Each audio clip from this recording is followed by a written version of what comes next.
Good evening, everyone. I've switched on a minute early because I saw some people have logged on already, which is wonderful of you. It's always nice to have people waiting and not have to sip the cup of tea while people arrive. So hello to friends old and new, John and Linda. I'm so glad you could make it. Jules from Wyoming, Valerie from Tipperary, Ian from Canada, Juniper Crow from Missouri. Oh, Jules' cousins, there's a name I know. Hello, Jules. Nancy from New York. Rachel, another name I know very well. How lovely to see you. And Pat. Hey, hi Pat from Ulster. Yay, right back to you. This is wonderful. I've got quite a few things to say tonight, so I'm going to just leave people to log on. Hello to Jan, you're very welcome, and to Kate, and to Johan from Sweden. I'm sure you'll be joined by a few more people very soon. There's an Arthur from Alberta. I really have got to stop looking at these now, but you're all very welcome, and I look forward to reading your names in a moment. What would be interesting to me as we're talking about liminality is for you to think, while everyone's gathering, about whether you would consider yourself a summer, winter, spring or autumn person. As we go from the space of the fruiting of autumn into the darker autumn and winter time. Because those people who think of themselves as spring and summer people, I think it's more important to attune to the season that isn't quite your favourite than it is to leap into the season that you love the best. Personally, I feel exhausted every spring and I love every autumn. And being a cold body, I view winter with a bit of trepidation. So my question to you tonight to start this is, what one thing do you do to welcome the season? So, Trisha, Gunter, Jackie, Brigara, all of you very welcome. What do you do to welcome the season? This could be something really simple. It could be something like making your first thick soup of the year. Or it could be something a bit more esoteric,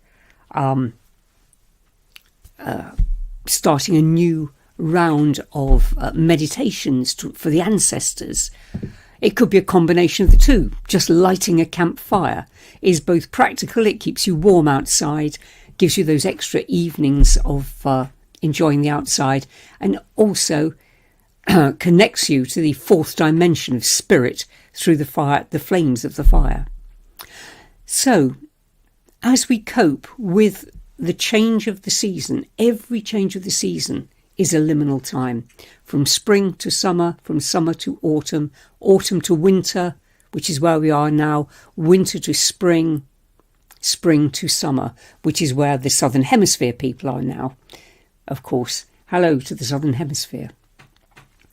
These liminal times can be very testing for us. Our bodies have to adjust. Our deep autonomic systems have to adjust in ways we don't even realise.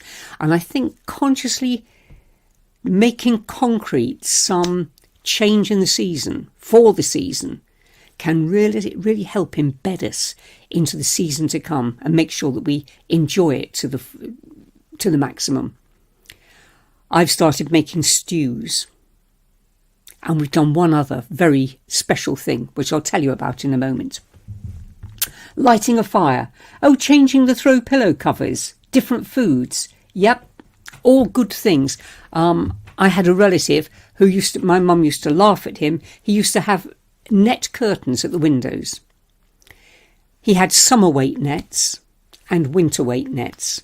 And around this time of year, he would change from thin net curtains to thick net curtains, which we were brought up to think of as hilarious, but good for him. He was changing with the seasons. Ah, Rob, I breathe it in. I enjoy the smell of every season. Of course, that's the way to attune in nature, isn't it?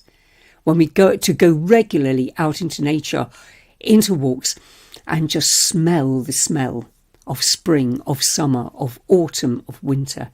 Those myriad smells that you can't identify but all make up the smell of the season for us. Well, my family did something very special for this liminal time. We went to a liminal place, so I'll just tell you about it very briefly. My husband's favourite place in all the world is called Hillbury, and it's a bird-watching island. And we're fortunate enough to be able to stay in a bird-watching hut occasionally. So when did we decide to do this? Beginning of October. For a person who feels the cold, it wasn't ideal, but I knew there were hot water bottles on the island. So at a lead-in to a liminal time, Samhain, we went to a liminal space. It's liminal because it is an island. And it's liminal because sometimes you can get to it and sometimes you can't. Sometimes there's a high tide and it's completely cut off. 3 hours later, you'll be able to walk off some slippery rocks and across the sands quite safely. But if you get it wrong, the tide can drown you. This is not a kitten cat sort of island and tide. This is serious sea.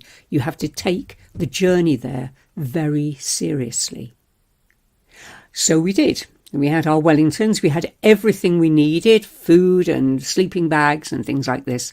And across we went at low tide. And the island welcomed us, of course, when we got there. But on the way there was driving rain. It was horizontal practically, and we got there soaking wet. So the first thing we did was light a fire, take our clothes off and dry them. Now the place itself is aligned in a liminal way because it runs along the northwest-southeast axis. So it's aligned to Beltane and Samhain. You walk down to the north of the island towards Samhain, to the light boat slip, and you walk back to the other end of the island and you're facing the Beltane line. But our experience there was also liminal because there is no electricity. And of course there's no flush toilet or anything like that, but we'll draw a veil over that. Everything was fine, but we had these hours of night where we could not do the things we normally did because there was no electricity. We were very fortunate. We had gas lamps, which aren't really strong enough to read by. And we had the wood burner, and we had candles. And we had friends. We took friends over. So every night, at nightfall, we gathered round the fire and we chatted and we sang and we actually danced to our own singing, and danced sitting in a chair as well. Did all sorts of things and had the most lovely, peaceful evenings. It was really a magical time, and so strange and liminal that when I came off the island, I couldn't drive. Just being in the outside world was enough to make me go quite physically woozy. And I took 24 hours to recover from it. It was a wonderful, wonderful experience. And my daughter, who joined us later, said, well, it does two. Liminal space invites you to do two things. And one is to be completely in the zone and just space out and say, there is nothing but the tide and the sea and the sky and me. And just relax into it. And that's something we might do in our Samhain dreaming or our Beltane dreaming. But the other thing it might encourage us to do, because we're surrounded by wildlife, as we are every time we take our Samhain or Beltane walks, is to become intensely interested and curious and notice the minutiae of all the wildlife As the season changes, notice the changes around us. In Somerset particularly, we can do that because we have the murmuration of starlings, tens and hundreds of thousands of starlings making shapes like moving smoke in the sky.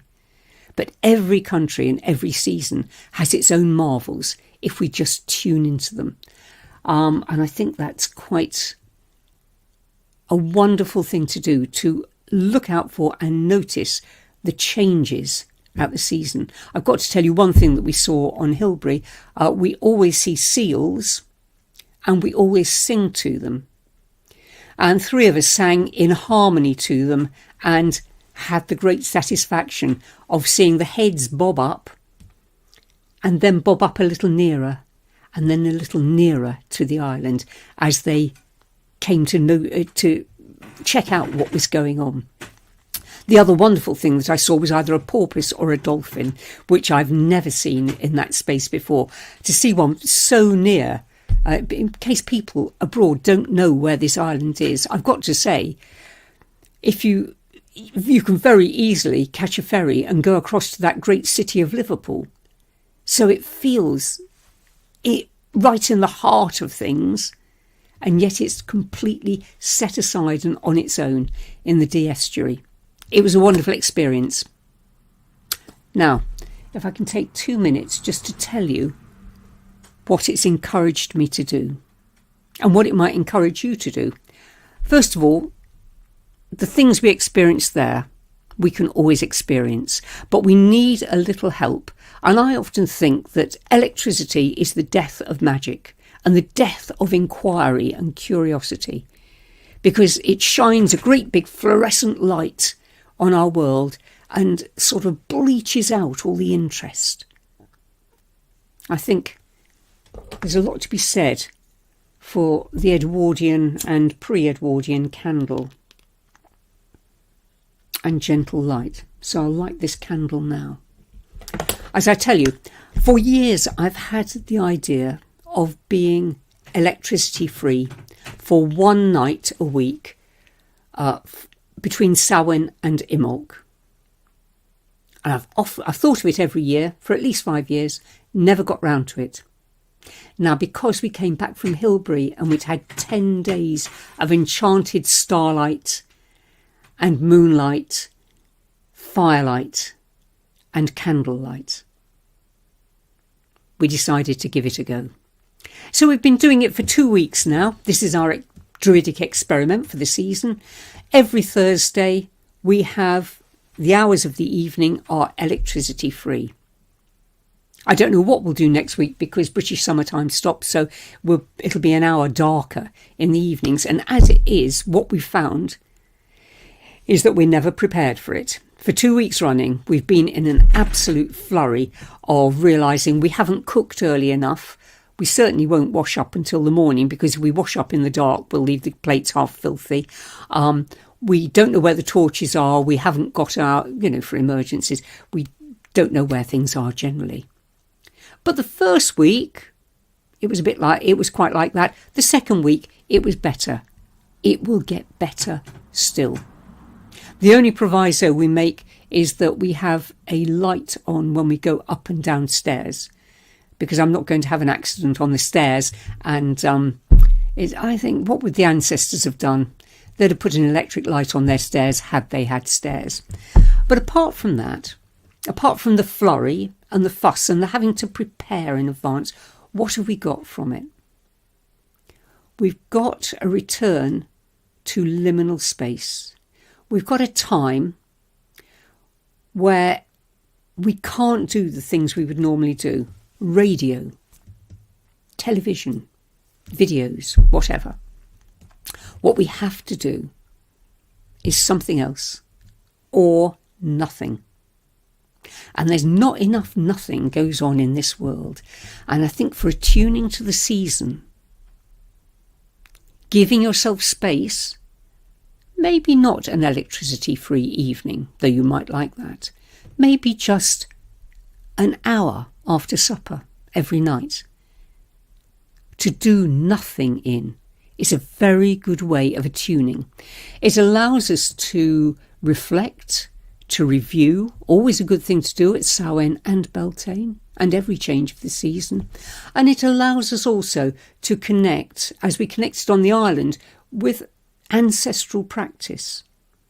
Because people lived on this island until relatively recently, without candles, without electricity, without flush toilets, without any of the mod cons, and their children used to go to school on a pony and cart when the tide was out. So people have lived there relatively recently. It's in a lot of our lifetimes that the world has changed so very much. So it connects us to the continuity of actual embedded Druidry living on the land, going to bed perhaps earlier, because without that extra bit of telly or the extra chapter of your book, what's the point of staying up? Going out perhaps more into the night to check out what's happening in the evening. Sitting and thinking and mooling and chatting, playing your music, or just putting your feet up and allowing yourself to relax. And just seeing, when you make that space, what comes in. We often say about Druidry, it's making the appointment. Make the appointment with the other world, with the people, the powers we perceive or we personify as the gods, with our Druid practice. Making space. And something will arise from deeper within ourselves, something that gets leached out by the fluorescent light, but comes alive again in candlelight. So, let's see what else people have said. Yes, someone's just mentioned a power cut here. It was hard to deal with things when the power went out for 8 days, says Lauren. But it was also pretty amazing. And most of us, when we've had experienced a power cut, everyone starts off moaning, looking for candles and so on. But when the power suddenly comes back on, everyone goes, oh, I was really enjoying that. Wasn't that nice? And we remember those times as a pleasant experience. Going to camp, yes. Just stared into the fire and talked the whole night. Sometimes we have to give ourselves permission to do these things, to do nothing, to switch off the light. So, this tea with Druids, this Druid is giving us all permission to do it if you would like to. Teresa says she's just turned the lights out. Teresa, if I wouldn't look like something from a Gothic novel, I would do exactly the same now. But I think it might be, with just the candlelight, it might be quite a scary image.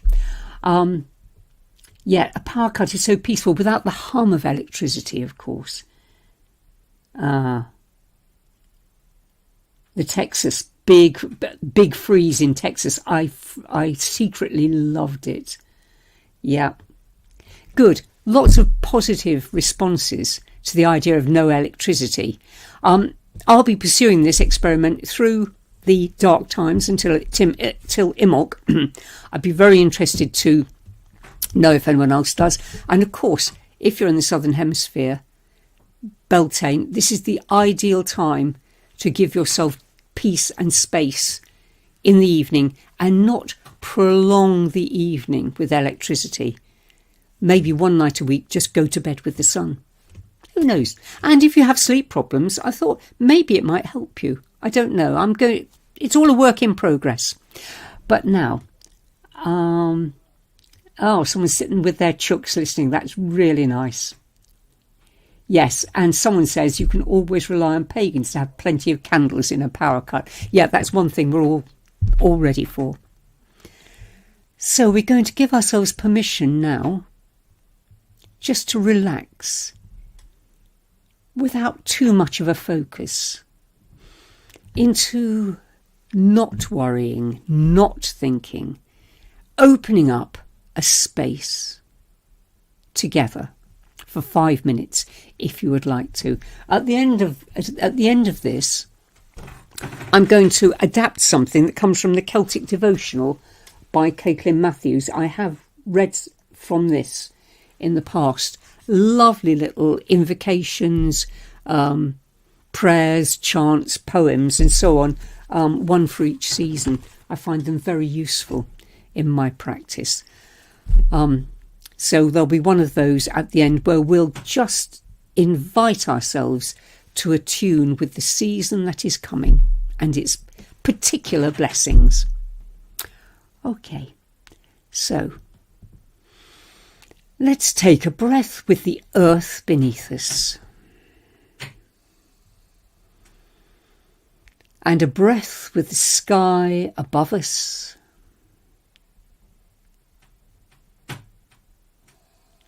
And a breath with the waters all around us.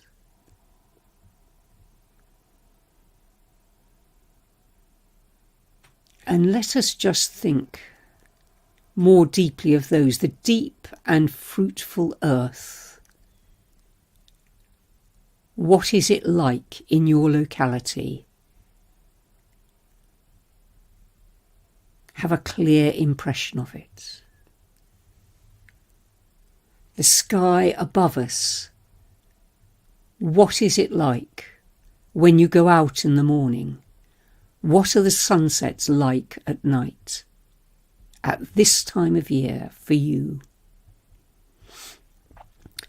Where is your nearest body of living water? Is it a stream or your pond, a river? Are you near the sea?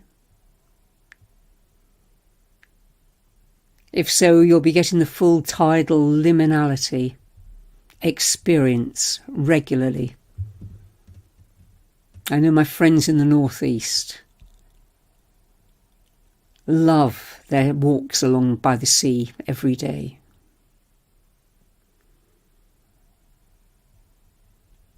And just allow yourself to sink into an inner awareness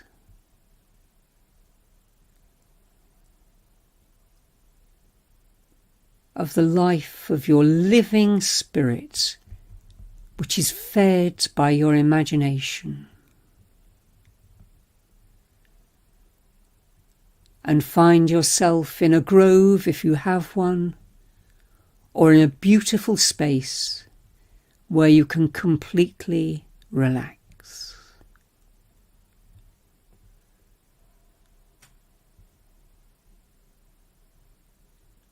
Feel the textures around you, touch things, smell things, feel the movement and current of air or its stillness. Feel the warmth or the chilliness.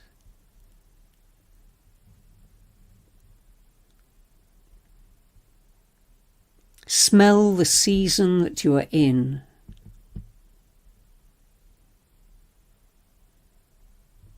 Hear the sounds of the space that you are in.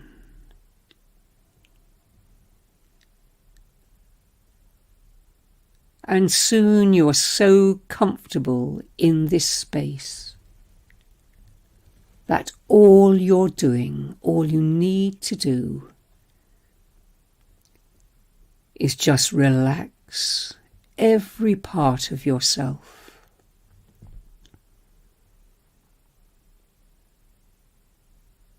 You might say, I'm relaxing into my inner space of peace and calm.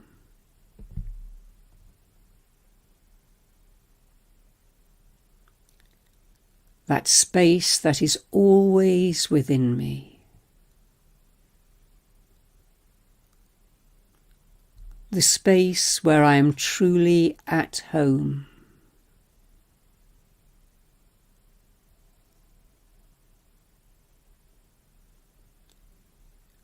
This is my space from which my creativity can arise. into which I can sink into deep, healing sleep. This is the space through which I can attune to the outer world, the world of my senses, the world of nature. I am content just to be and to listen to these words.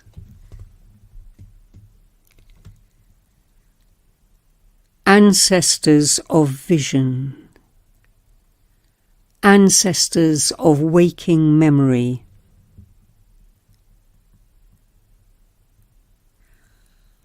I think of you as this season changes.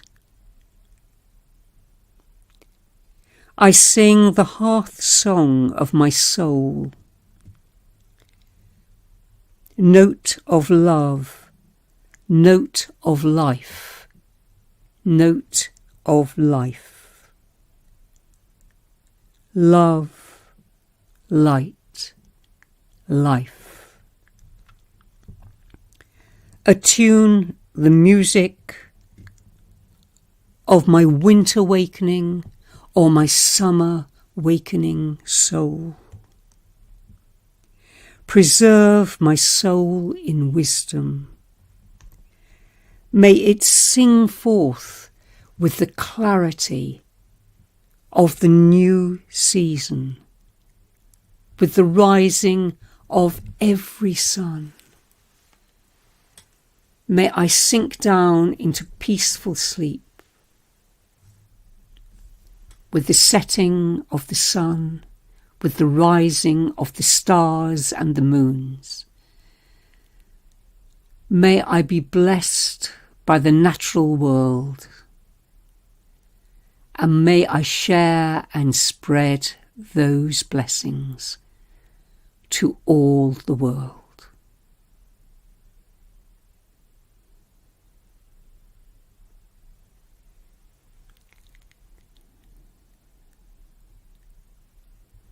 And you take a breath now and you think you might have been relaxing for an hour or a second. It really doesn't matter. You have experienced the refreshment of being in a deep space. But now you feel the need and the urge to move and to shift and to breathe more deeply, to move your fingers and toes gently, to shrug your shoulders and to stretch and to open your eyes and smile at us all as you look at your computer screen, and we're smiling back at you.